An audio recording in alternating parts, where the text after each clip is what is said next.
a los cuales se les conoce como primeros mensajeros. Pueden ser exógenos, como son algunos fármacos, que sabemos que la mayoría de ellos están diseñados para llegar a un receptor en particular, a alguna enzima, ya sea bloqueándolos o activándolos.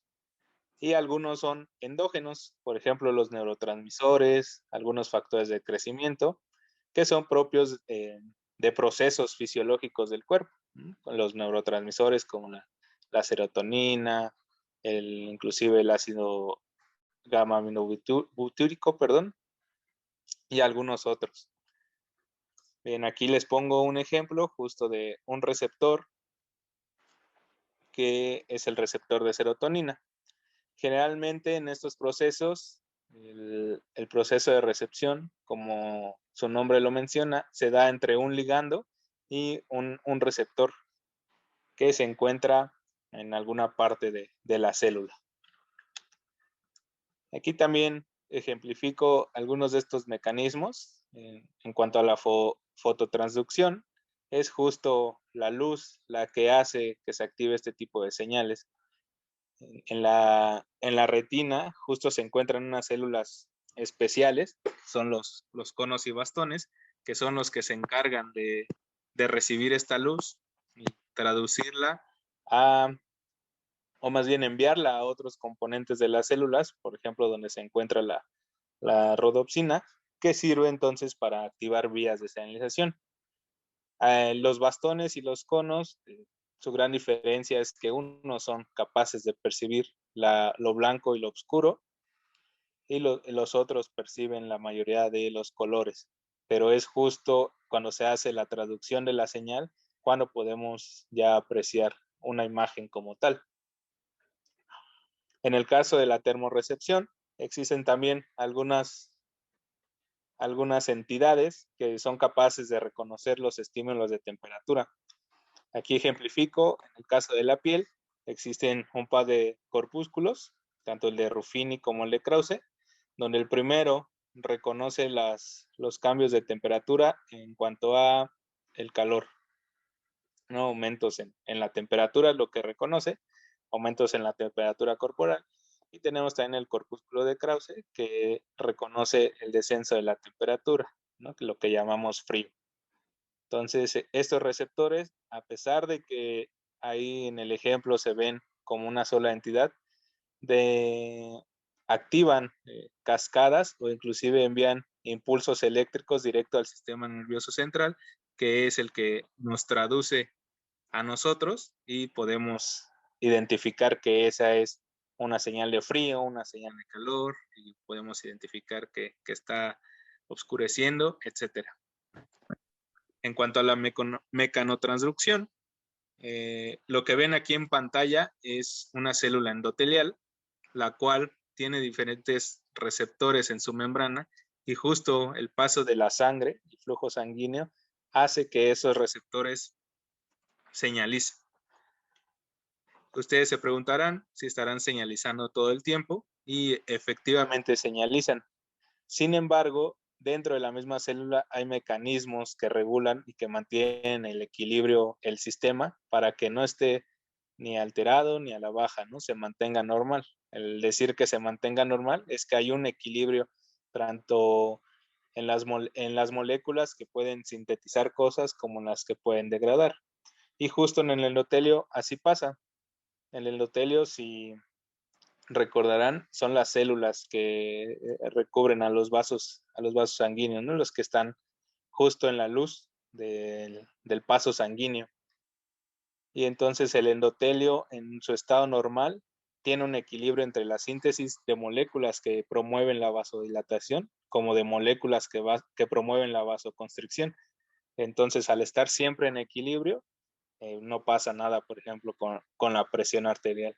Pero justo cuando un desbalance viene es cuando hay problemas de salud.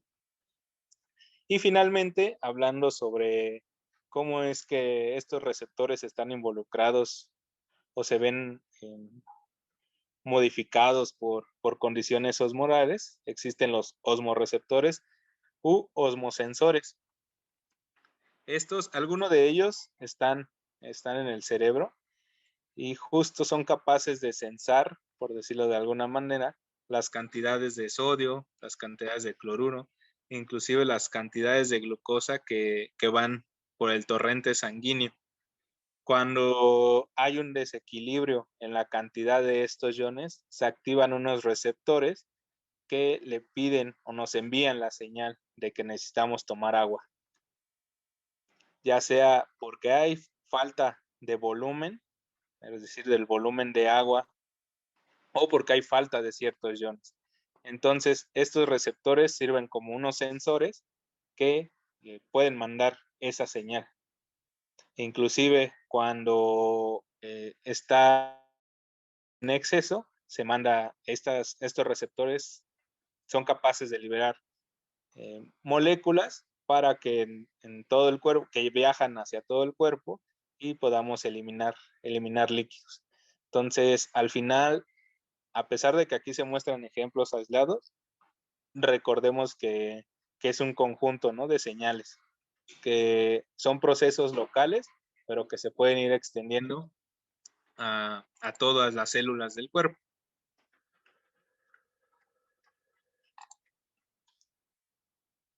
Y justo eso es lo que nos permite diferenciar o clasificar el tipo de señalización justo hacia dónde viaja la señal.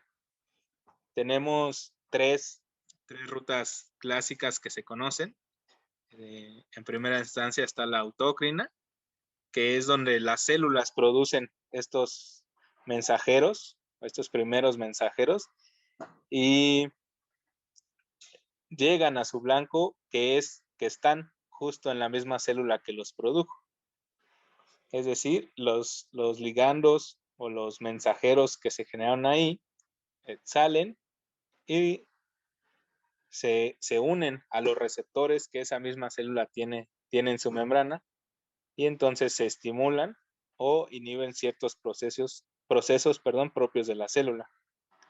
Tenemos también la señalización parácrina, donde las moléculas que una célula ha generado viajan al espacio extracelular y después reconocen a los receptores que están en las células vecinas. Supongamos que hablamos de 3 hasta 3 células que están tanto a su izquierda como a su derecha. Pues generalmente los ligandos que se generan son también de corta, su tiempo de vida es corto para que no viajen, ¿no? La verdad es que el cuerpo es muy inteligente y tiene procesos o moléculas específicas para que puedan actuar de esta forma. Tenemos también la forma endocrina, que es justo cuando una célula produce estos mensajeros y viajan a través del torrente sanguíneo hacia otra célula del cuerpo. A estas moléculas en particular se le llaman hormonas, justo porque son capaces de viajar a otros lados.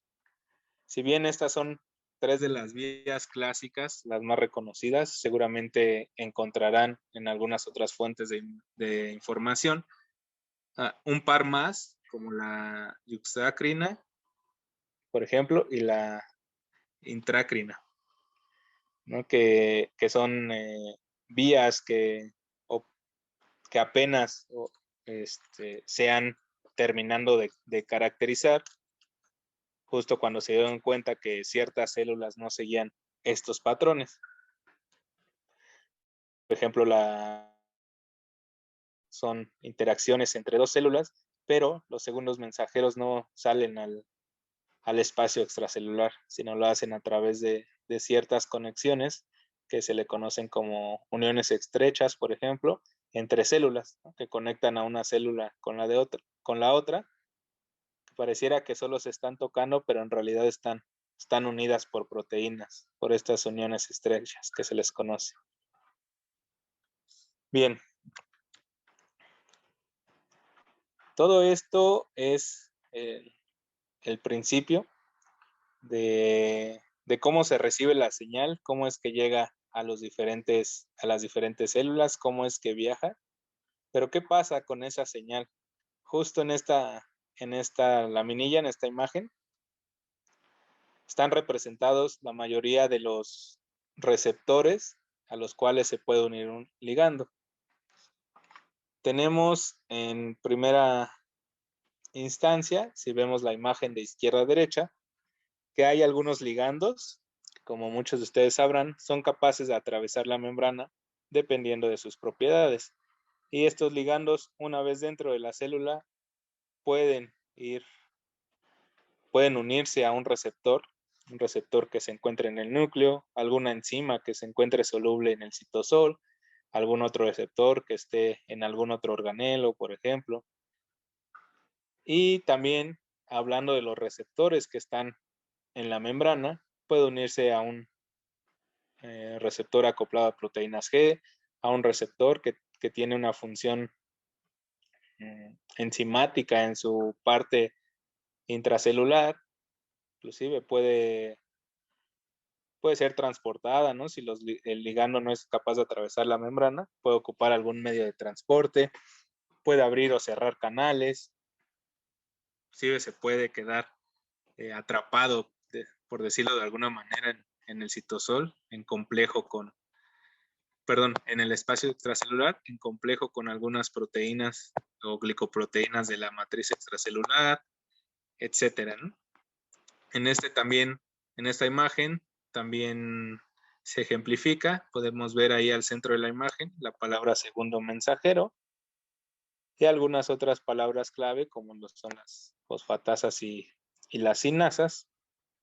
¿Cómo es que entonces estos ligandos buscan o tienen un receptor en específico?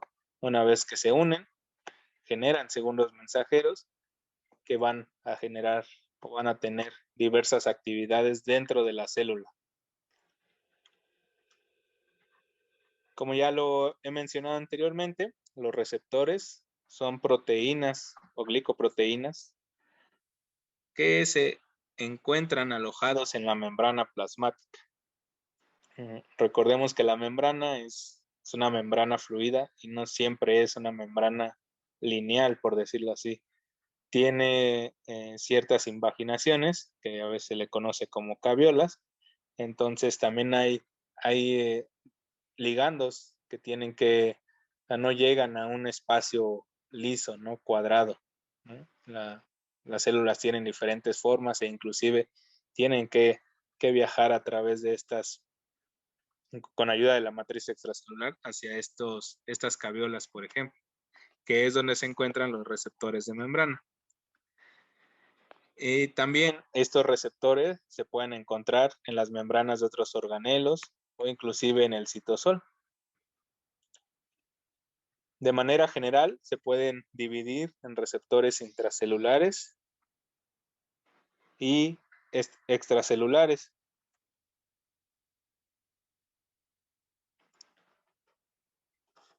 Entonces, cuando estos receptores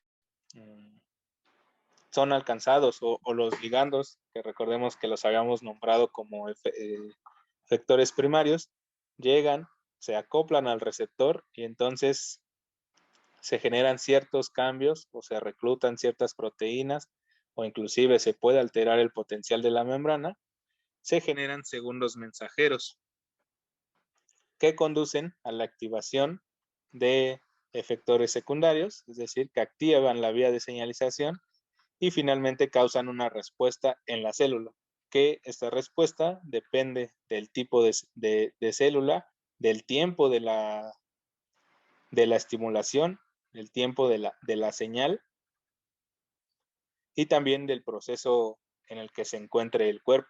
Con este proceso me refiero a que la señal depende también, por ejemplo, de si acabamos de desayunar, si estamos haciendo ejercicio, si estamos haciendo un examen, etcétera, ¿no?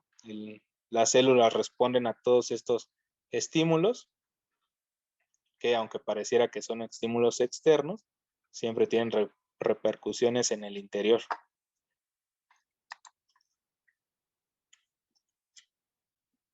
Bien, aquí voy a ahondar un poco, les voy a hablar un poco sobre receptores Como ya lo vieron en el temario, hablaremos a lo largo de la semana sobre 3, que son los 3 más estudiados, que son los asociados a proteínas G, los ligados a enzimas, que están abreviados en inglés como TKR, que significa receptores tirosina, y también hablaremos de los receptores nucleares.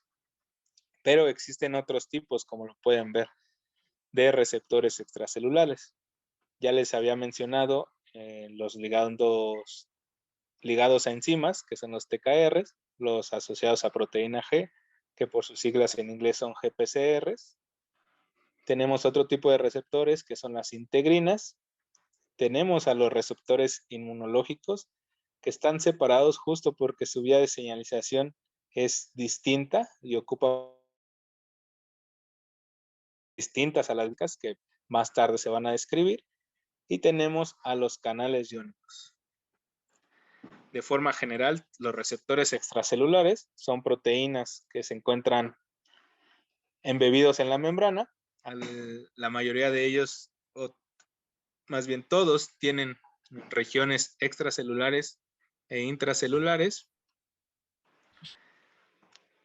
Y generalmente cuando reciben una señal, es decir, cuando se acopla un ligando o reciben una señal de las que ya les he hablado, hay un cambio en la estructura del receptor, principalmente en el dominio intracelular.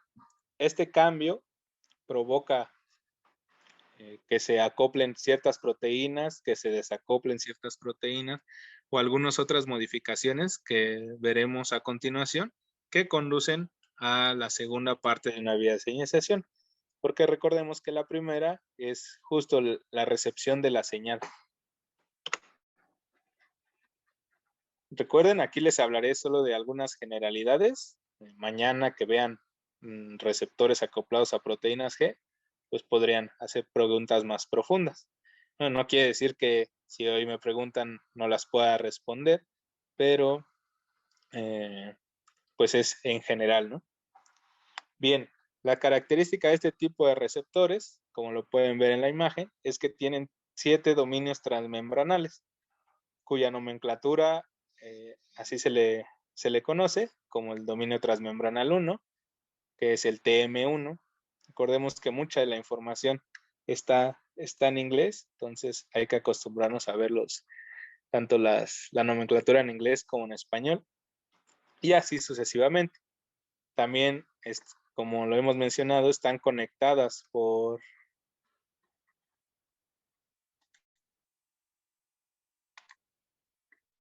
dominios intracelulares y dominios extracelulares.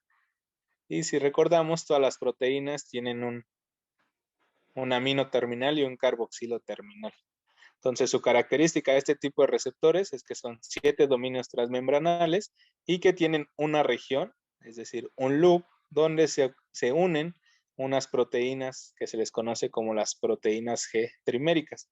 Por eso estos receptores se llaman receptores acoplados a proteínas G, porque tienen o están acoplados justo a estas proteínas triméricas, que en general tienen 3 subunidades, por eso son triméricas, alfa, beta y gamma. Una vez que se activa el receptor, hay un cambio conformacional y en esta parte del receptor, que es donde están acoplados, se desprenden las diferentes unidades y viajan hacia donde tienen que encontrar a la siguiente proteína de activar o al siguiente ion, etcétera. La mayoría de los receptores acoplados a proteínas G tienen zonas de reconocimiento de ligando que están en la parte extracelular. Sin embargo, si algunos recordarán, existen a veces ligandos alostéricos que no precisamente se unen al sitio clásico de unión, valga la redundancia, sino en zonas aledañas, e inclusive existen otro tipo de ligandos que profundizan un poco más dentro del receptor y que activan otras vías, principalmente la vía de las beta-arrestinas. Bien, En esta imagen podemos ver un receptor acoplado a proteínas G. Esta es una estructura, una representación en una forma que se le conoce como listones, ya que para que alguien pueda caracterizar una proteína, para que alguien pueda conocer su estructura, es necesario realizar diferentes estudios. Puede ser por difracción de rayos X, en el cual se necesita cristalizar la proteína. Por ejemplo, en el caso de las proteínas de membrana, hay que lisar a la célula, ocupar detergentes para destruir la membrana, generalmente ponerle un ligando que lo estabilice hasta cierto punto.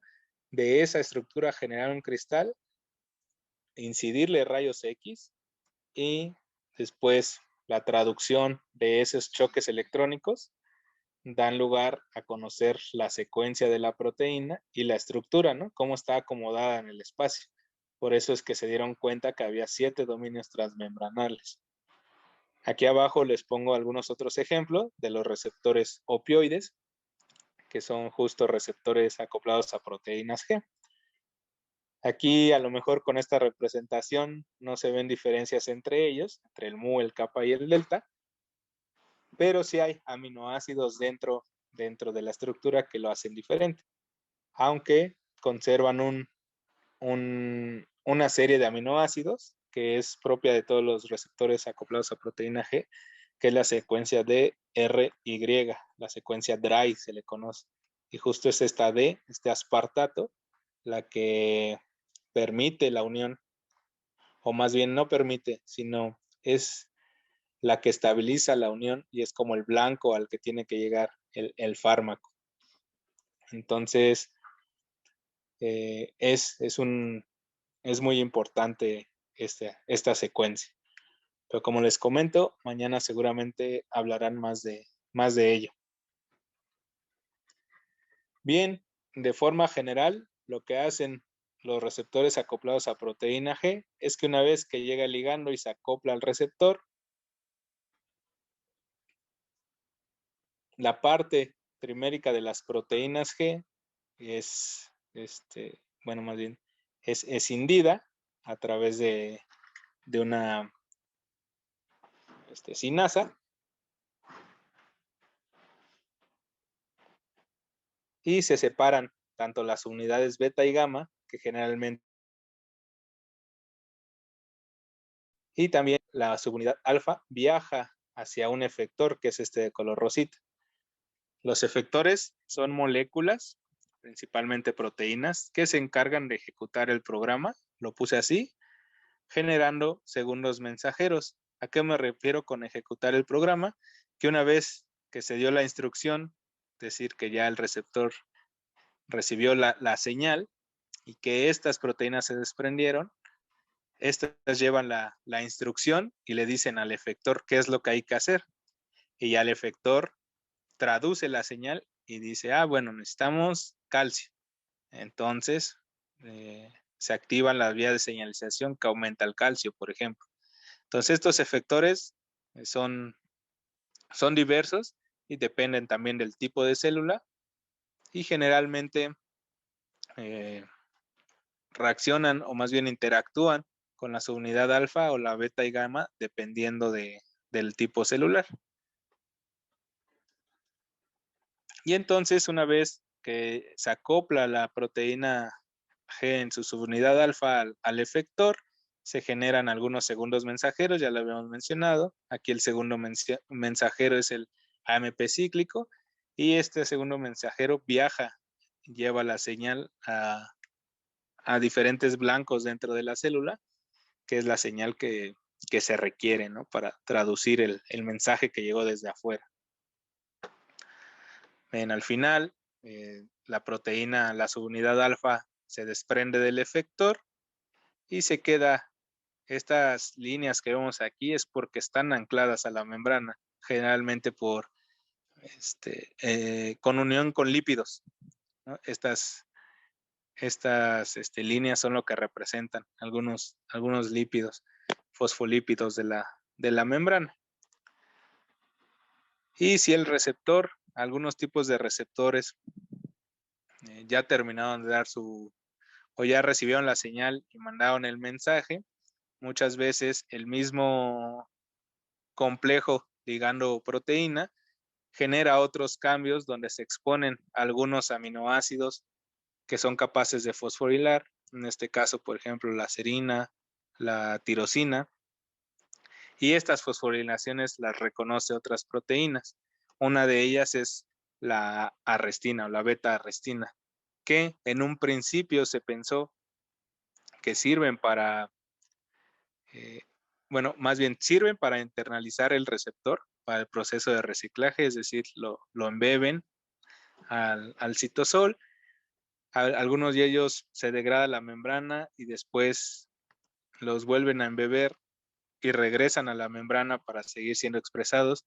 Algunos otros en el endosoma ingresa las ubiquitinas, las ligasas, y entonces lo marcan para que sea degradado a estos procesos que se les conoce como desensibilación, perdón, que desembocan en efectos como la tolerancia, ¿no? La tolerancia es cuando necesitas más de un ligando para activar tus receptores, entonces con las poquitas dosis que al principio tenías, ya no es suficiente. Entonces tienes que ir aumentando más justo porque ya no hay la misma cantidad de receptores o porque los receptores ya no están funcionando como deberían. Y entonces de aquí, de los receptores acoplados a proteínas G, generalmente se distinguen dos rutas.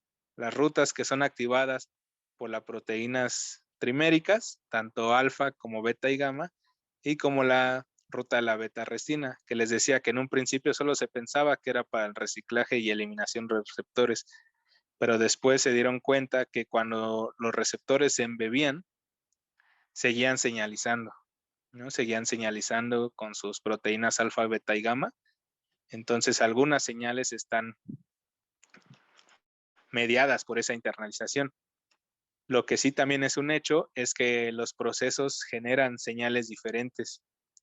Por eso es que ahora han surgido un tipo de fármacos que se les conoce como VIACET en inglés, que son fármacos dirigidos que tratan justo de activar o una vía o la otra, porque cuando un ligando llega al receptor, generalmente activa las dos. Bueno, también aquí estamos viendo al receptor como si estuviera en un solo estado, ¿no? Como si siempre estuviera abierto, como si siempre estuviera esperando una señal. Y no es así. Los receptores tienen muchas transiciones. Están activos y en nanosegundos cambian a estar en un estado intermedio, luego se vuelven inactivos. Entonces, es cuestión casi de suerte, por mencionarlo de alguna manera, que el ligando cuando llegue lo encuentre abierto. Entonces, aquí solo es para ejemplificar que así es, pero existen diferentes transiciones del receptor. Entonces, la idea de los nuevos fármacos, estos dirigidos, es que solo activen a una de las vías. ¿Y cómo se logra esto? Porque ya se han descrito qué aminoácidos, qué características deben de tener los ligandos para que solo activen, por ejemplo, la vía de las beta-arrestinas. Seguramente esto lo van a profundizar más el día de mañana.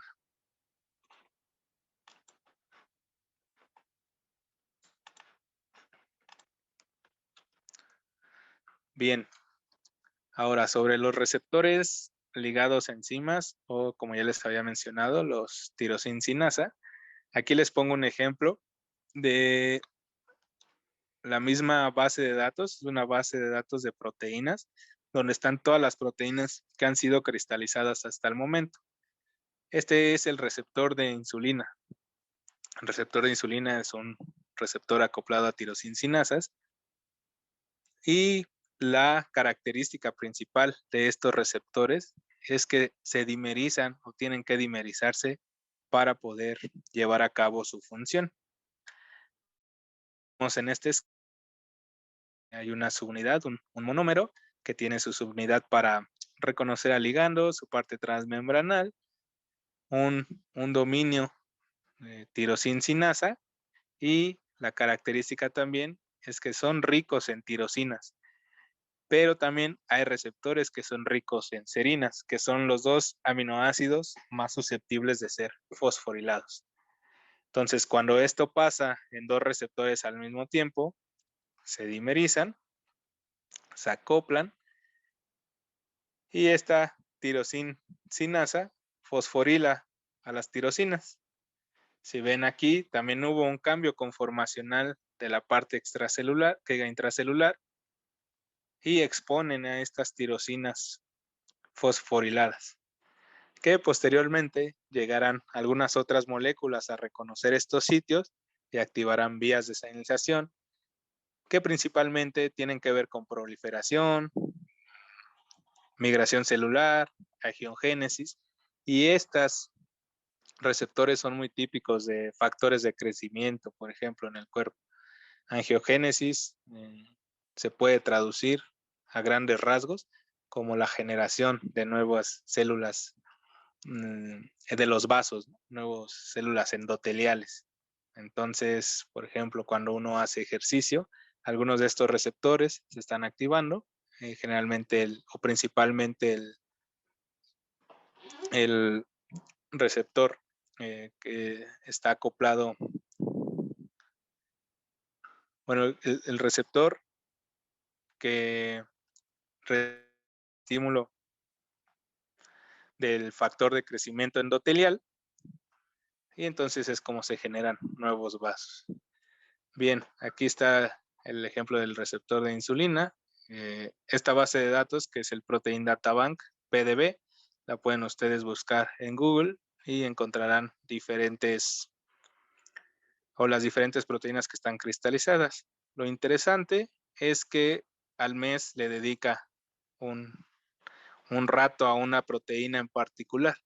Entonces, cuando uno entra a la página, siempre está como la molécula del mes, ¿no? Entonces, estas imágenes o este tipo de representaciones son de las moléculas del mes.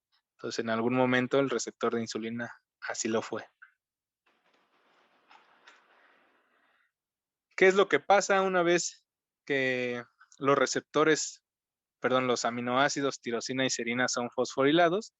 Llegan algunas otras proteínas y lo reconocen. Y estas proteínas generalmente son sinasas.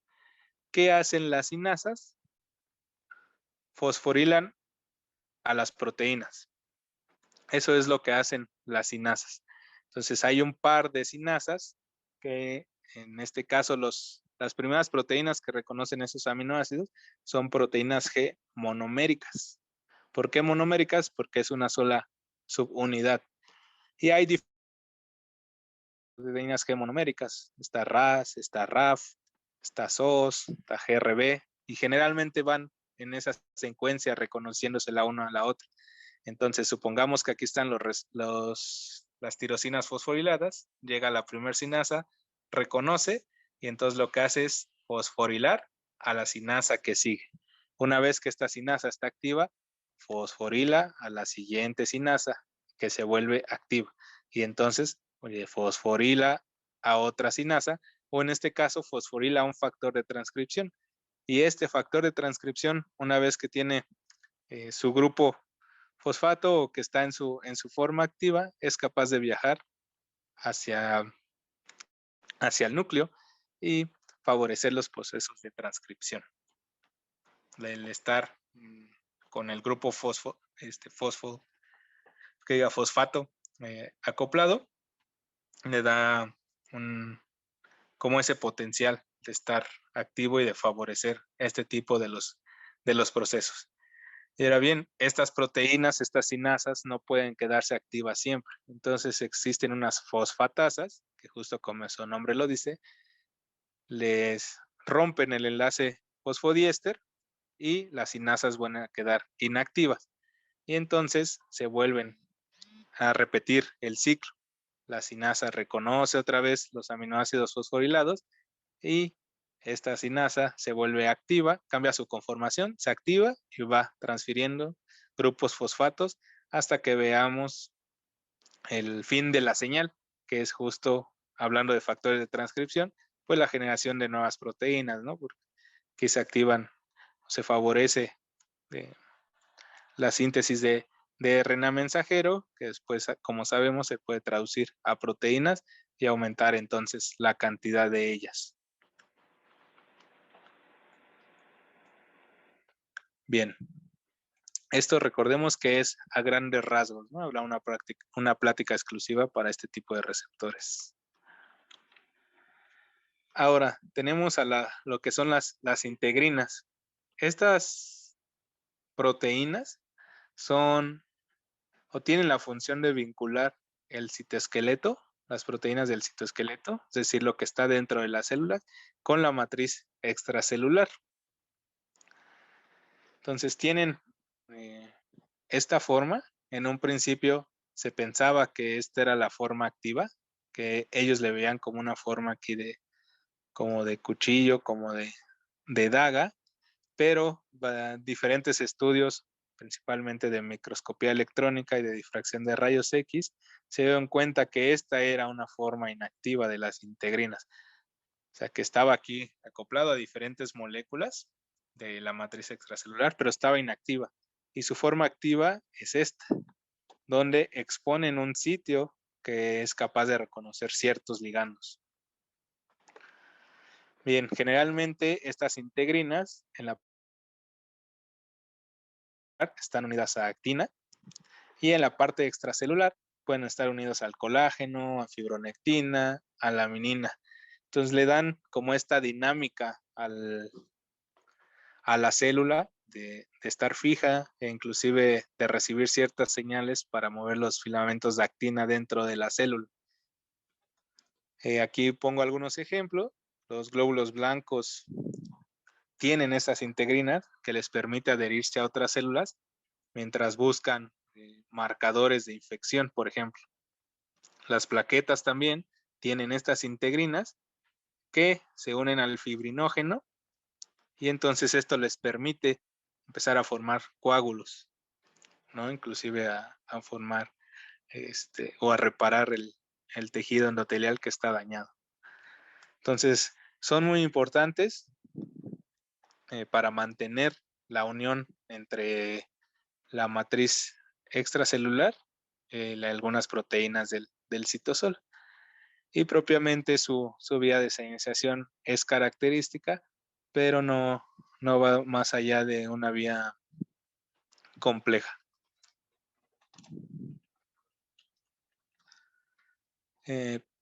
Por separado, como ya les había dicho, también están los receptores de la respuesta inmune, en este caso los TLRs, que son los Toll-like receptors, que justo descubrieron el receptor Toll en la Drosophila melanogaster, en la mosquita de la fruta. Y entonces, como vieron que en los humanos había unas proteínas muy parecidas, pues le pusieron receptores tipo Toll, ¿no? Que se parecen a esos que ya habían visto en las moscas. Entonces, aquí está esta estructura que también es muy particular porque tienen estas curvaturas, ¿no?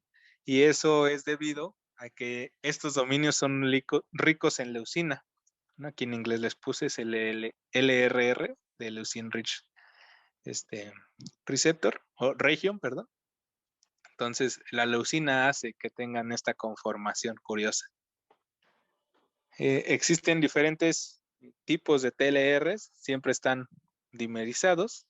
Puede haber combinaciones 1,2, 2,2, homodímeros. Inclusive algunos están en endosomas y fagosomas dentro de la célula. Como aquí lo pueden ver, las células tienen 10 tipos de estos TLRs y cada uno reconoce a una parte específica o distintiva de un virus o una bacteria. Algunos conocen peptidoglicano, algunos otros reconocen LPS, etcétera. ¿Y cuál es la finalidad de estos receptores? En particular, sí tienen una cascada de señalización particular, distinta a las vías clásicas, y al final el objetivo es generar citocinas proinflamatorias para avisar o que sirven como señales hacia otras células de que está bien un proceso infeccioso y entonces se activen las vías de señalización propias de esta citocina, e inclusive la producción del interferón, que bueno, puede ser el interferón gamma, que es justo una de las moléculas que activa ya vías de señalización propias del sistema inmune. Es por esto que al ser sus vías de señalización muy características y que se enfocan justo en esta respuesta celular, están clasificados fuera de las otras, de los otros tipos. Y también por su estructura, aunque veremos que no son los únicos que tienen esta forma. Tenemos aquí los canales iónicos. Los canales iónicos, como su nombre lo menciona, permiten el paso tanto hacia el interior como al exterior de la célula de iones. Seguramente recordarán en sus clases de bioquímica que hay diferentes tipos de transporte.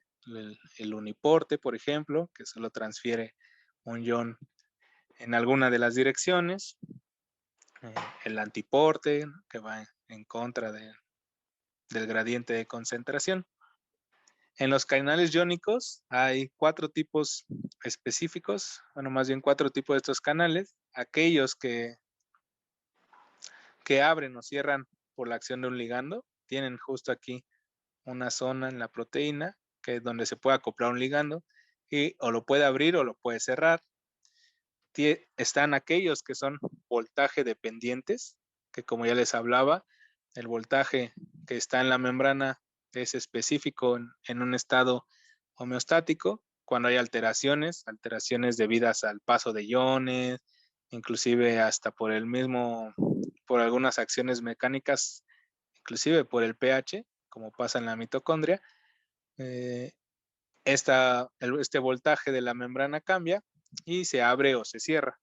Y si recordamos, en la mitocondria esto pasa por los protones que se van liberando a través de la cadena respiratoria de la oxidación fosforilativa. Se cambia el pH y ese pH cambia también el voltaje de la membrana y le permite después al ATP poder, o al ATP sintasa, poder liberar el ATP al espacio intermembranal.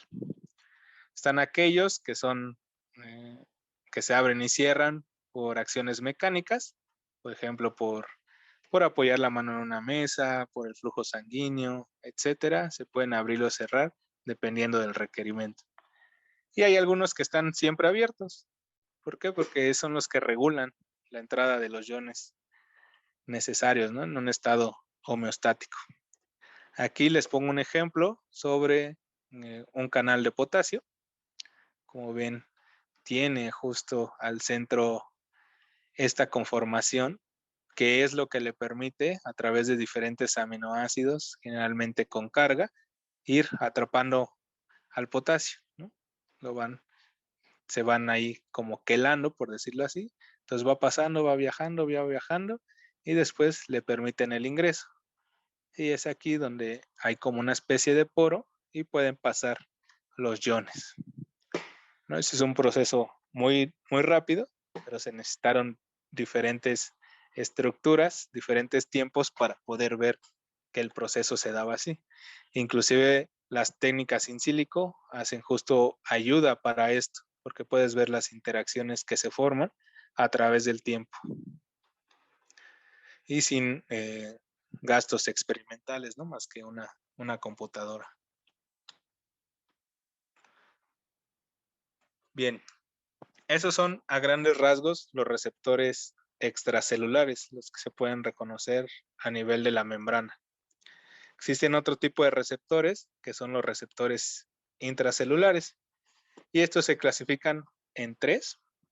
Los receptores nucleares, de los cuales habrá un módulo en particular, los citoplasmáticos, que son un poco, o esta clasificación podría ser controversial, porque al final de cuentas los citoplasmáticos pueden ser, inclusive, los receptores nucleares pueden ser citoplasmáticos o inclusive receptores de membrana que pueden ser citoplasmáticos porque están en la membrana de otros organelos celulares. Y también están los receptores similares a NOD, o en inglés NLRs, que esa L siempre es como de like, ¿no? De NOD, like receptor. Entonces es porque ya existía otra proteína, se llamaba NOD, entonces encontraron a un humano que se parecía y le pusieron que son parecidas al NOD para pues no ponerle otro nombre. Como ya les he mencionado, estas proteínas se ubican al interior de la célula y para que estén en el citoplasma, generalmente están acopladas a proteínas represoras, ¿okay?, que les permiten regular su función. No es que siempre estén activas y que siempre estén como viajando de un lado a otro. Si tienen esa flexibilidad, pero estas proteínas represoras, al hacerlas un poco más grandes, les permite estar cerca de los organelos o de donde su función final se va a llevar a cabo. Generalmente la función de estos receptores se puede activar a través de la unión a ligandos o por la interacción con otra proteína. Bien, ¿qué son los receptores nucleares? Aquí ejemplifico un receptor nuclear, en este caso es el receptor de vitamina D, el cual está unido a una cadena de DNA. Los receptores nucleares en general tienen 5 dominios, tienen, donde cabe destacar el dominio de unión a DNA, que también tienen el dominio de unión a ligando. En este caso se puede apreciar en la imagen con este color magenta, que es donde se unió la vitamina D hidroxilada, porque recordemos que la vitamina D en su estructura normal, pues no es efectiva, ¿no? No es efectiva, entonces tiene que ir a las enzimas del citocromo a ser hidroxilada y es así como ya puede ir a buscar su receptora al interior de las células. Entonces, los dominios destacables aquí son el dominio de una DNA, el dominio de un ligando y los otros dominios tienen algunas otras funciones como el poder unirse a proteínas correpresoras y también el darle una estructura para que puedan llegar al DNA en este caso. Bueno, bien al núcleo. A grandes rasgos existen 3 tipos de receptores nucleares, aunque no es la única clasificación que existe. Están los receptores que sirven como factores de transcripción, porque no todos lo son. Entonces se generan a través de una vía de señalización, son fosforilados, como lo veíamos en el ejemplo anterior, y entonces pueden ingresar al núcleo y llegar a el DNA, a secuencias específicas que se les conoce como los elementos de respuesta A, ¿no?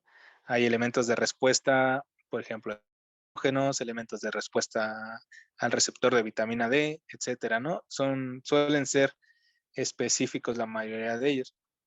También existen aquellos que, como les mencionaba, pues, tienen un complejo que inhibe su actividad y eso les permite estar en el citoplasma. Entonces, una vez que el ligando entra, se une, viajan hacia el núcleo y se homodimerizan y encuentran otra vez sus elementos de respuesta. Y hay inclusive algunos que están en el núcleo esperando al que el ligando llegue hasta allá. Entonces, esta es una clasificación breve de lo que son los receptores nucleares, pero también habrá un módulo específico para ellos. Existen al menos 52 de estos receptores y se agrupan en 7 familias dependiendo de la similitud de su estructura con alguno que ya se conoce. Por ejemplo, hay una de las familias son aquellos que se parecen al receptor de vitamina D y así sucesivamente. Hay algunos que se clasifican o una familia es porque dimerizan con una en particular, otra son aquellos que homodimerizan, etcétera. Y bueno, como lo mencioné, la mayoría cumplen una función de factor de transcripción, pero sí tienen otro tipo de actividades. Hablando de los receptores intracelulares, pero los citoplasmáticos, lo que les decía es que podría ser un poco o un tanto controversial, porque los nucleares son citoplasmáticos y están acopladas a proteínas correpresoras, como este citoplasmático. Tiene ahí una proteína correpresora que una vez que llega al ligando, esas proteínas se desprenden, puede ingresar al núcleo y llegar a su elemento de respuesta para favorecer la transcripción. Aquí está un ejemplo de los mecanismos que han visto del bisfenol A, que sabemos que es uno de los subproductos de los plásticos. Entonces hubo un momento en el que había mucha controversia porque se encontraban, ¿no?, residuos de BPA en los plásticos. Inclusive a raíz de eso se generó un sello como de garantía de que las cosas de plástico eran libres de BPA, ¿no? Porque se vio que este BPA inducía, por ejemplo, obesidad en algunos modelos de rata, inclusive en cierta población, principalmente en niños, generaba obesidad. Entonces hay un receptor justo citoplasmático que reconoce a los estrógenos. En este caso el BPA tiene una estructura o alguna parte de su estructura se parece a los estrógenos, por eso es capaz de atravesar la membrana y por eso es capaz de interactuar con este tipo de receptores, los cuales no son únicos del citoplasma. Hay receptores estrógenos en la membrana, hay receptores estrógenos en el núcleo e inclusive hay receptores acoplados a proteína G que son capaces de responder a las señales de estrógenos. Aquí pongo una representación del receptor de estrógenos, cómo es que está unido también al DNA. Otro de los ejemplos es esta proteína, que es la beta secretasa, que seguramente algún día habrán escuchado, y la relacionan íntimamente con el Alzheimer. Se sabe que esta proteína está en membrana, en la membrana de las células, pero es más activa cuando está en la membrana o en su isoforma que está en el retículo endoplasmático y también en los endosomas. ¿Qué es lo que hace esta proteína? Rompe o hace cortes a la proteína precursora amiloide y genera el trocito de proteína que se genera se va acumulando y se empiezan a generar las placas beta amiloides. Entonces hay registros de que efectivamente el interior de las células donde más efectiva es esta enzima y por eso las placas de beta amiloide empiezan a acumularse en el interior de la célula. Caso contrario de que si lo hiciera en la parte extracelular de la membrana, pues esas placas podrían degradarse o inclusive ir viajando. También hay registros de que estas placas de beta amiloide están o se unen a proteínas de la mitocondria en el exterior, provocando su muerte. Entonces, también una de las importantes en la enfermedad de Alzheimer es este cambio o esta muerte mitocondrial, que como saben es uno de los organelos más importantes para la célula debido a todas las funciones que tiene. Se tendría que hacer otra plática de lo importante que es la mitocondria y de conservar su salud. Bueno, estos receptores entonces citoplasmáticos pues están en esos organelos, en sus membranas, o están simplemente en el citoplasma anclados a proteínas correpresoras. Bien, los receptores similares a NOD también tienen esta forma, que son muy parecidos a los TLRs, porque justo este dominio también es rico en leucinas, entonces por eso tienen esta formita. La mayoría de ellas también va de la mano con participar en la respuesta inmune, generalmente en la respuesta innata, porque ayudan a la liberación de citocinas proinflamatorias. Son diferentes los tipos de NLRs que existen, pero lo importante es que tienen un dominio que está aquí ejemplificado como donitas verdes, que es el dominio rico en leucina, y tienen un dominio NACH. Este dominio NACH es capaz de unir al ATP y entonces le permite tener a este tipo de receptores actividad de ATPasa y GTPasa. Y tienen diferentes, tanto otros segmentos proteicos o glicoproteicos acoplados a la estructura. Generalmente tienen este dominio PID, donde pueden reconocer piridinas. Entonces son diferentes las funciones que tienen, pero están también enfocados más a la inmunidad. Entonces son ahí como coayudantes de toda la cadena de respuestas inmunitarias que se generan. Bien, a lo largo de todas estas activaciones del ligando receptor, se generan, o de cualquier señal con un receptor, se generan segundos mensajeros. Estos segundos mensajeros son moléculas que atraviesan o viajan a través del citoplasma para que puedan efectuar o se pueda desencadenar una respuesta específica en esa célula. Se pueden clasificar por su naturaleza. Pueden ser nucleótidos cíclicos, algunos de carácter lipídico, mismos iones pueden ser segundos mensajeros, y algunos radicales libres y o gases, aunque ahí en radicales libres hay que poner un asterisco porque podría estar erróneo ese término de que fueran segundos mensajeros. Bien, los nucleótidos cíclicos, hay dos tipos principales que se conocen. El AMP cíclico, que es un derivado del ATP, y el que viene del GTP. Aquí el papel principal lo juega la adenilato ciclasa o la adenilil ciclasa, que lo que hace, si recordamos, esta estructura anaranjada es la proteína G alfa, su subunidad alfa, ¿no? Que después de que se unió al receptor, un ligando al receptor acoplado proteína G, se liberó o se movió a través de la membrana la subunidad alfa, y entonces ahora lleva el mensaje a la adenilato ciclasa y le dice, oye, es hora de funcionar.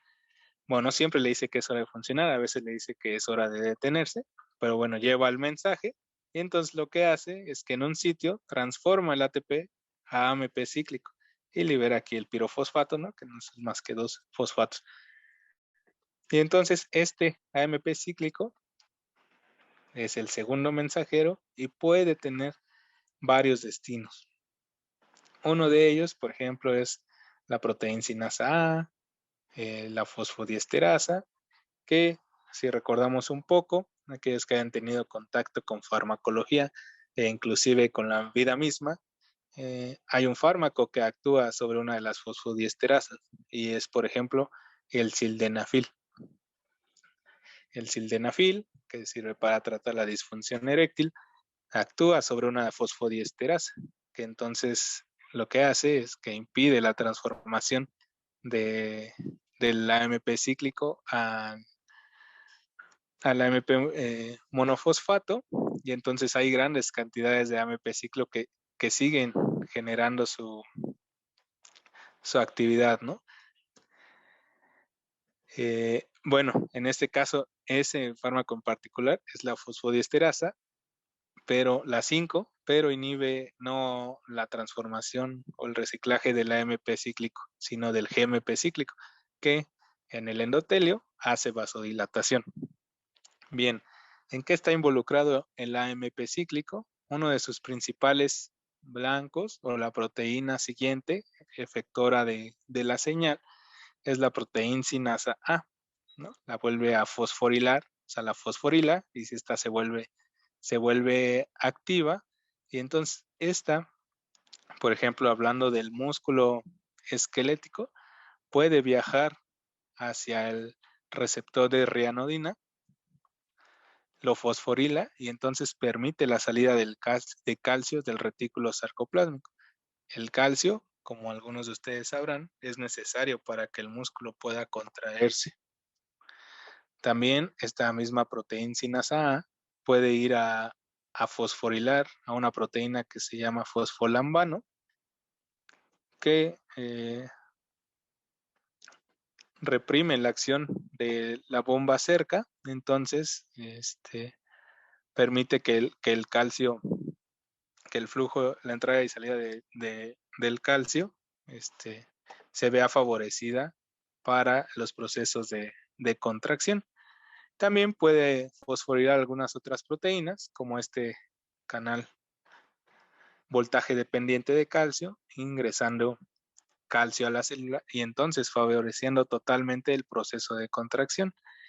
Estos procesos se ven favorecidos desde una señal externa, por ejemplo aquí, cuando llega la adrenalina, que seguramente recordarán que se libera cuando hacemos ejercicio, cuando necesitamos correr, porque nos vienen persiguiendo, inclusive cuando estamos nerviosos por un examen, etcétera, y llega a su adrenoreceptor, entonces se genera este AMP cíclico, que aquí se ejemplifican algunas de sus acciones directamente sobre la proteína sinasa A, pero puede activar algunas otras proteínas, como por ejemplo ERK.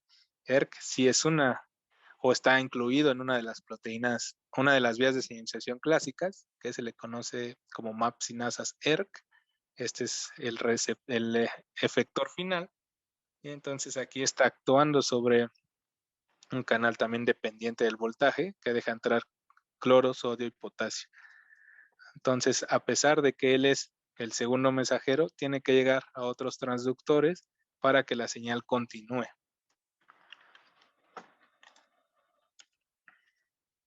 Y es así como hay una vía de señalización, que es una vía clásica, dependiente de AMP cíclico, que es justo lo que les decía.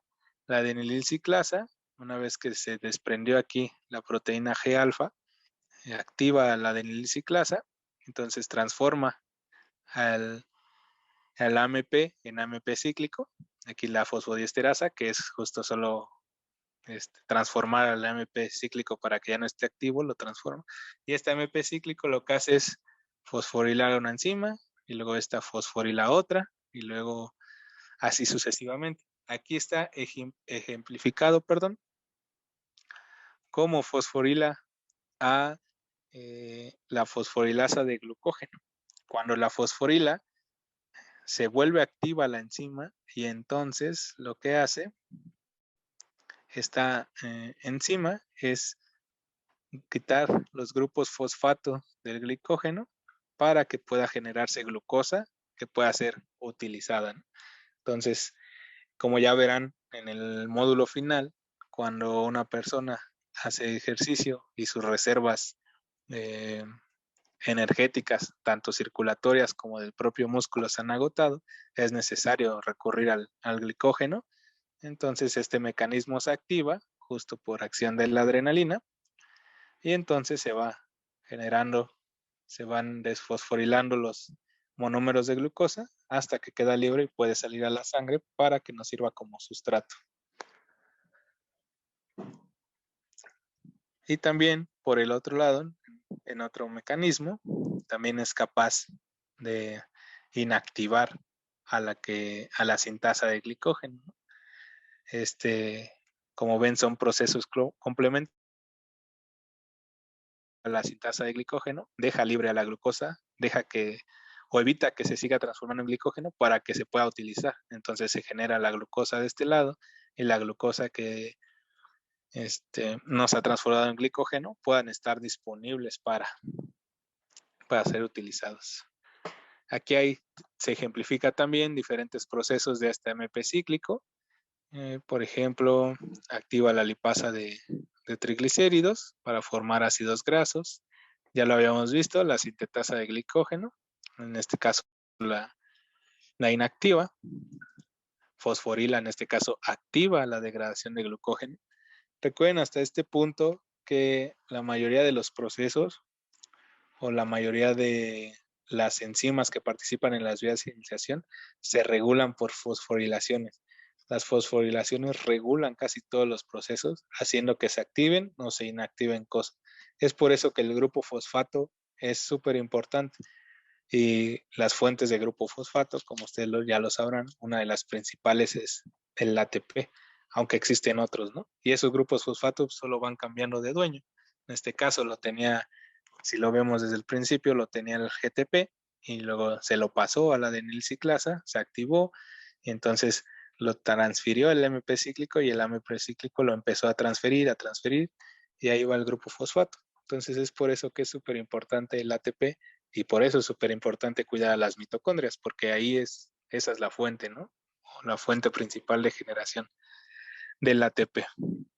Y entonces tiene diferentes funciones el AMP cíclico, bueno, activa diferentes sinasas, como pueden ver en los cuadritos blancos, que no son más que transferidoras, por decirlo así, fosforiladoras por excelencia, ¿no? Recuerden que las enzimas llevan en su nombre la función que realizan. Entonces el hecho de sinasa viene de que mueve, ¿no? De kinética, de que mueve el grupo fosfato de un grupo, en este caso el AMP cíclico, hacia otra sinasa. Bien. Aquí hay algunas reacciones que son inducidas o mediadas por el AMP cíclico, ¿no? Por ejemplo, en el músculo esquelético está la adrenalina, media una vía de señalización dependiente de AMP cíclico para degradar el glicógeno o inclusive inhibir su síntesis, a pesar de que el músculo esquelético tiene otras reservas de energía, de fosfo, como la creatina, por ejemplo, pues en algún momento se acaban, ¿no? También hay en el hígado, por ejemplo, en la tiroides, etcétera. Otro tipo de segundos mensajeros son los lipídicos, que son principalmente, o los más reconocidos son dos, porque contemplan una vía clásica, que es la vía del diacilglicerol, o del IP3, que es el inositol 3-fosfato. ¿Qué es lo que sucede aquí? Que los fosfolípidos que están anclados en la membrana, a través de diferentes sinasas, se le van transfiriendo diferentes grupos fosfato. En este caso, este es el fosfolípido, y entonces se le van a través de las cabezas polares de los fosfolípidos, se van uniendo grupos fosfato, hasta que tiene dos grupos fosfato, el fosfatidil inositol 2-fosfato, y luego el fosfatidil inositol 3-fosfato, que le conocen, pues más bien los amigos le dicen IP3. Y entonces aquí quien juega el rol importante son las fosfolipasas, ¿no? Las fosfolipasas son las que se encargan de catalizar la ruptura de este fosfolípido, ya acoplado con los grupos fosfato, y justo lo rompe ahí en la membrana, no se desprenden para nada. Existen 4 tipos de estas fosfolipasas, A, B, C y D. Cada uno tiene diferentes isoformas y tienen diferentes funciones y por ende diferentes ubicaciones. Y como lo menciono aquí, los productos de su catálisis dependen de dónde sea su sitio de corte. Cada fosfolipasa tiene preferencia por hacer los cortes en diferentes zonas del fosfolípido. La fosfolipasa C en particular genera el diacilglicerol, que es la parte, la cadena carbonada del fosfolípido, y también genera el IP3, que lleva los grupos fosfatos. El IP3 tiene un receptor también en el retículo endoplásmico que permite la liberación de calcio para diferentes funciones dentro de la célula. Y el diacilglicerol generalmente actúa de otras sinasas que van fosforilando nuevas proteínas para desencadenar en una función en particular. En este caso, la proteína sinasa que más activa el diacilglicerol, que es DAG, es la proteína sinasa C. Bien, esta proteína veamos aquí cómo se empiezan a integrar las vías. Esta fosfolipasa C puede ser activada por la subunidad alfa de las proteínas G triméricas que viene justo de la activación de un receptor acoplado a proteínas G por su ligando. Entonces se acopla el ligando, se separan las proteínas, fíjense que aquí estaban ancladas, se separa la subunidad alfa, la beta y la gamma, y entonces aquí se transfiere, ¿no?, un grupo fosfato, y ese grupo fosfato luego fosforila la proteína lipasa C, se vuelve activa, y entonces rompe el fosfolípido, que ya tiene 3 fosfatos, se genera el IP3 y se genera el diacilglicerol. ¿Por qué son segundos mensajeros el diacilglicerol y el IP3? Porque el IP3 ahora es el encargado de llevar el mensaje hasta otros receptores. En este caso, al retículo endoplásmico, donde le dice a los receptores de calcio que es momento de liberar calcio al interior de la célula. Bueno, más bien al citoplasma, ¿no? Porque el retículo endoplásmico está dentro. Al citoplasma para que este calcio viaje como otro mensajero hacia otras células hacia otras proteínas que requieren de su presencia. Y el diacilglicerol, aunque está en la membrana, también puede activar a proteínas ancladas a la membrana, como es la proteína sinasa C. Y esa proteína sinasa C desencadena otra vía de señalización. Entonces aquí poco a poco empezamos a integrar las vías, porque ya tenemos el mensajero primario o el estímulo, el receptor, le pasan el mensaje entonces al primer transductor y el transductor le dice a otro que es momento de activarse y entonces se generan segundos mensajeros. Ahora bien, los iones también pueden ser segundos mensajeros. Ya les había mencionado que el calcio es uno de ellos y es muy importante. ¿Por qué son segundos mensajeros o cuál es la importancia de estos iones como segundos mensajeros? Ya que pueden potenciar diferentes proteínas, por ejemplo, la miosina y actina para el proceso de contracción en el músculo, para la liberación de neurotransmisores, para que las vesículas puedan liberarse de la neurona presináptica, necesitan del calcio, inclusive como cofactores de enzimas, ya lo mencionaré más adelante en un ejemplo. También porque son capaces, ¿no?, de alterar el pH, por ejemplo, los protones pueden cambiar tanto el pH, bueno, pueden cambiar el pH y cambiar la actividad de algunas enzimas, también el comportamiento de algunos transportadores. Como les mencioné, en la mitocondria justo eso pasa. En la oxidación fosforilativa, bueno, en la cadena respiratoria, se van liberando protones en los diferentes complejos y estos protones mueven el potencial eléctrico de la membrana y entonces este potencial es el que va moviendo al ATP sintasa. La ATP sintasa es como un engrane. Entonces, cada vez que recibe el estímulo de la actividad eléctrica en la membrana, gira. Entonces se mueve, abre sus dominios para que en uno se acople el ADP, en otro se instale el fosfato inorgánico y el otro solo es de salida. Entonces va dando vueltas conforme el pH o el potencial de membrana cambia. Bueno, también, como ya lo hemos visto, los iones se mueven desde los depósitos intracelulares, como es el retículo endoplásmico y el sarcoplásmico en el músculo esquelético, que ahí es donde está la reserva importante de calcio, ¿no? Para generar diferentes, o para sirvan como cofactores en enzima, o para unirse a algunas proteínas. En este caso, como la calmodulina, por ejemplo. En el caso por ejemplo, del corazón y las neuronas, en los procesos de contracción, por ejemplo, son también mediados algunos por canales dependientes del voltaje y este voltaje en la membrana no se mueve más que por la entrada y salida de iones. Entonces, por eso justo el consumo de sodio, cómo es que afecta al corazón, porque afecta justo esos potenciales normales en la membrana, ¿no? Además de otros mecanismos, pero también uno de los mecanismos principales es alterar el potencial de acción en la membrana.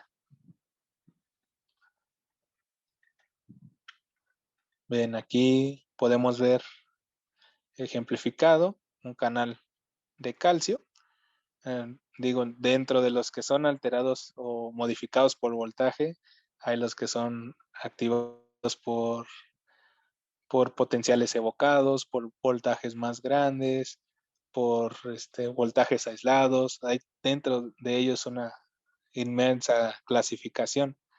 Entonces, justo el calcio que entra, por ejemplo, a través de un canal de calcio activado por voltaje, encuentra a otros receptores dentro, ya lleva una señal. Seguramente este calcio viene de otro lado como segundo mensajero, o también un aumento en calcio hace que ingrese más a la célula por cuestiones de concentración, de osmolaridad. Entonces el calcio viaja hacia otros receptores, por ejemplo aquí el receptor de rianodina, que ya lo habíamos mencionado en el AMP cíclico, que justo el AMP cíclico fosforila al receptor de rianodina, y entonces el calcio que está aquí puede volver a salir, y inclusive algunos se queda dentro del mismo retículo endoplásmico, ¿no? Aquí está también la bomba cerca, que es una bomba de calcio, que también la mencioné hace un rato, que es, aquí tiene al fosfolambano, que es otro de los blancos de la proteína sinasa A.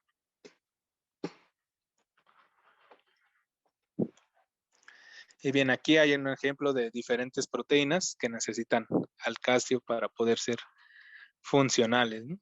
Aquí está el receptor de IP3, que ya lo veíamos, que es el segundo mensajero. Está el receptor de rianodina, que es el que está amplificado acá, que justo ayuda a la liberación del calcio hacia el espacio citoplasmático, y algunas otras enzimas. Aquí también ejemplifica una vez que se ha generado o está el calcio en el citoplasma, en aquellas células que son no excitables, tiene diferentes funciones, ¿no? Por ejemplo, la proliferación de linfocitos, el metabolismo, o favorece el metabolismo en las células del hígado, inclusive ayuda a la secreción de algunas enzimas en el páncreas, y si lo recordarán, también en el ciclo de Krebs, por ejemplo, está regulado por concentraciones de calcio. Entonces, en la mitocondria también es una reserva de calcio, aunque no la principal, pero también el calcio juega un papel muy importante en la mitocondria. Inclusive para la apoptosis el calcio juega ahí un papel súper importante. Aquí podemos ver que en células excitables el calcio también ayuda con la excitabilidad de las neuronas, la secreción de insulina, la contracción, ya lo habíamos mencionado, tanto del músculo esquelético como del músculo cardíaco. Entonces es súper importante el calcio como segundo mensajero. Bien, en la última clasificación de segundos mensajeros están los gases, y quizá no podrían llamarse radicales libres. En cuanto a los gases, uno de los segundos mensajeros por excelencia es el óxido nítrico, que no sé si habían tenido oportunidad de conocer. El óxido nítrico es un gas de tiempo de vida media de segundos, que generalmente se genera mediante una enzima, que es esta de acá, la óxido nítrico sintasa, y hay tres tipos: la neuronal, la muscular y la inducible. La inducible generalmente está presente en células del sistema inmune, ya que el óxido nítrico, cuando reacciona con otras especies reactivas de oxígeno, otros radicales libres, estos metabolitos son capaces de atacar a las células que están infectando el cuerpo. Entonces es un mecanismo de defensa, ¿no? Y es justo inducible porque solo funciona cuando hay una señal que le esté diciendo a la célula que es hora de producirla. Está la neuronal, cuyo efecto podemos ver acá. La óxido nítrico sintasa endotelial necesita como sustrato a la arginina, la transforma en citrulina, Y entonces la neuronal libera el óxido nítrico y viaja hacia la siguiente neurona y ahí activa o le manda una señal a la guanilato ciclasa, que es una hermana de, como ya lo vimos, de la adenilato ciclasa, nada más que al ser guanilato, transforma GTP a GMP cíclico, ¿no? La otra la hacía de ATP a AMP cíclico. Y este GMP cíclico tiene diferentes funciones en la otra neurona. Por ejemplo, aquí, promover la formación de glutamato, ¿no? De glutamina a glutamato, y entonces el glutamato pueda viajar de regreso a la otra neurona, donde aquí el calcio juega un papel importante tanto para la liberación de estas vesículas presinápticas o posinápticas, dependiendo de cómo lo veamos. Bueno, aquí sería presináptica y entrar a la siguiente a través del canal NMDA, el glutamato.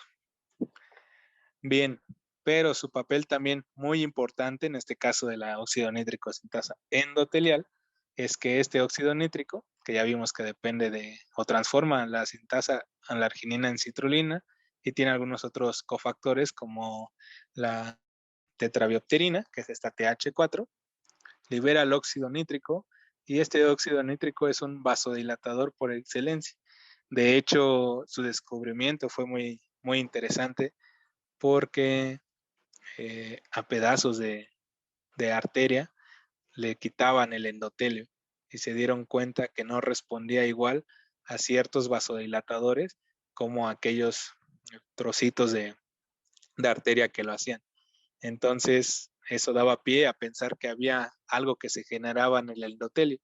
Entonces, ahora por eso hay vasodilatadores endotelio dependientes y no dependientes. Digo, este es uno de los que se generan en el endotelio, pero hay muchísimos otros más. Pero bien, regresemos al punto central. El óxido nítrico que se genera en la célula endotelial viaja entonces al músculo liso y entonces ahí, como ya lo vimos en la neurona, activa la guanilato ciclasa y entonces esta transforma el GTP en GMP cíclico y provoca un efecto de vasodilatación, ¿no? En el músculo liso, pues si pensamos aquí en esta arteria, esta vena, tenemos la luz, que es donde está la célula endotelial, y luego está el músculo liso. Entonces, esta es una de las señales que se manda desde el exterior, porque esta señal se puede activar por el tan solo paso de la sangre, pero por algunos otros mecanismos también. Y entonces, este óxido nítrico le dice a la, al órgano en general, en este caso a las arterias y venas, que tienen que estar en un estado vasodilatado.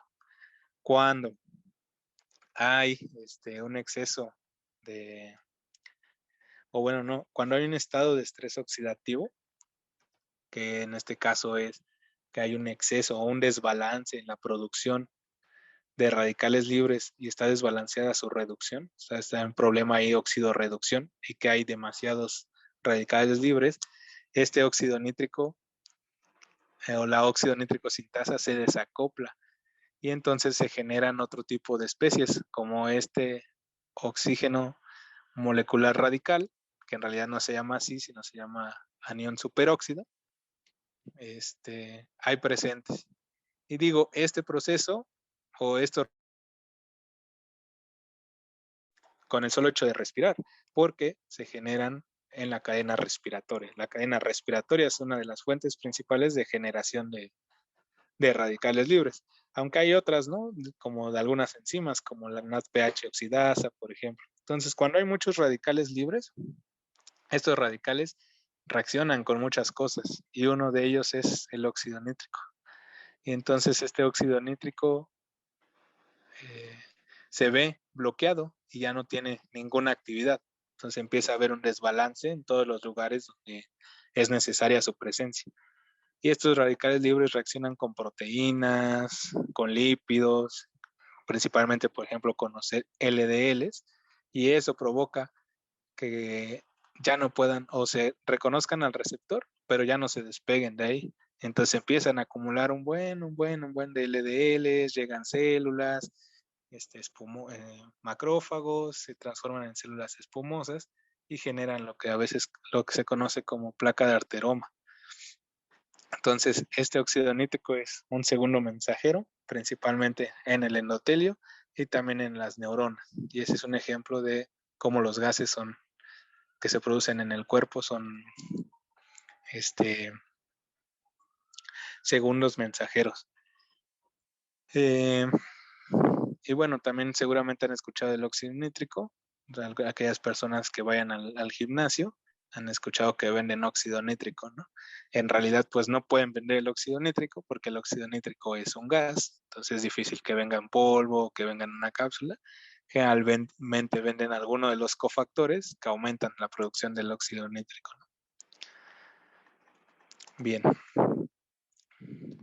Una de las vías clásicas, ya casi por terminar, nada más para mencionarlas, es la vía de las mapsinasas ERK.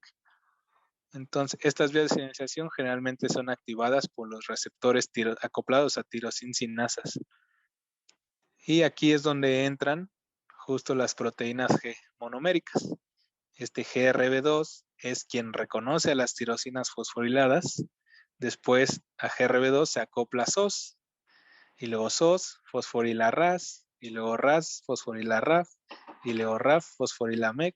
Y luego MEC fosforila ERK. Y entonces ERK, es fosforila, un factor de transcripción que va a ir hacia el DNA, favorecer este proceso, generar RNA mensajero y más proteína, ¿no? Generalmente se activan para generar más proteínas de sí mismos, pero hay otras vías como de proliferación celular. Estos primeros mensajeros, como los factores de crecimiento, generan justo eso. Entonces, si lo ven, siguen siendo fosforilaciones, ¿no? Aquí las importantes es solo GRB2, que es la que tiene una predilección por los aminoácidos fosforilados, principalmente serina y tirosina, y después pues llama a su compañera, que es SOS, y se unen, como lo podemos ver acá, y algunas otras, ¿no? Aquí falta SRC, pero siempre van en esta cascada, o sea, a partir de GRB, es GRB, SOS, RAS, RAF, MERC, ERK. Y estas mapsinasas son justo estas, ¿no? ERK es la mapsinasa. Y luego MEC es la mapsinasa de la sinasa. Y luego y luego RAF es la mapsinasa de la sinasa de la sinasa. Entonces, por eso es de las mapsinasas, porque son varias sinasas las que están involucradas. Aquí, al final, les muestro un diagrama con la mayoría de las vías integradas. Podemos ver receptores acoplados a proteína G. De este lado, acoplados a proteína G en sus diferentes subunidades, que ya ahondarán mañana en ello. Aquí uno que está unido a restina. Tenemos un receptor acoplado a tirosinasa, que justo aquí tiene a GRB2. Por acá seguramente está SOS, SRC. Y luego de aquí cómo va hacia RAS, RAF, MEC, ERK. Y aquí pues inclusive hay otras vías con muchas sinasas. Aquí podemos ver una integrina que ya vimos que conecta el espacio extracelular, bueno, la matriz extracelular con proteínas citoplasmáticas y que también tienen una vía de señalización específica, ¿no? En este caso parece que también es dependiente de la vía de las mapsinasas, entonces las pueden estar activando. Y esto es también lo que les decía, a pesar de que los receptores de acoplados a proteína G pueden internalizarse y decir que de aquí se degradan, inclusive se reciclan, aquí adentro en este endosoma siguen señalizando, ¿no? Si lo ven, sigue habiendo señal de SRC, entonces sigue activando a las mapsinasas. Entonces, pareciera que estamos viendo eventos aislados, pero en realidad en una membrana hay todos estos receptores al mismo tiempo y están unos más juntos. Inclusive olvidé poner una laminilla, pero hay aquí caviolas, que son como invaginaciones de la membrana, y en todas las caviolas hay muchos receptores. Y en todas, aquí al ladito de cada GPCR está la proteína G anclada, ¿no? Está la adenilatociclasa, que también está anclada a la membrana y que produce el AMP cíclico. Aquí podemos ver el AMP cíclico, la proteína sinasa A, que es de los primeros. Es uno de los blancos, perdón, del AMP cíclico. Y podemos, aquí faltó también ver aquí al IP3 y a diacilglicerol, que se lleva a cabo en la membrana también. Miren, aquí está justo el IP3, que va entonces a decirle al retículo endoplásmico que es momento de liberar calcio, y el calcio como segundo mensajero se une aquí, por ejemplo, a la calmodulina y también activa las MAP-sinasas, RAS, RAF, etcétera. Entonces hay muchas rutas que nos pueden llevar a una misma o que desencadenan en una es esta, pero hay muchos estímulos que nos pueden llevar a que se active esta vía de señalización. Bien, pues hasta aquí dejamos el tema de las vías de las generalidades de las vías de señalización. Estoy atento a sus comentarios, dudas. Espero que haya sido enriquecedor hasta el momento y verán.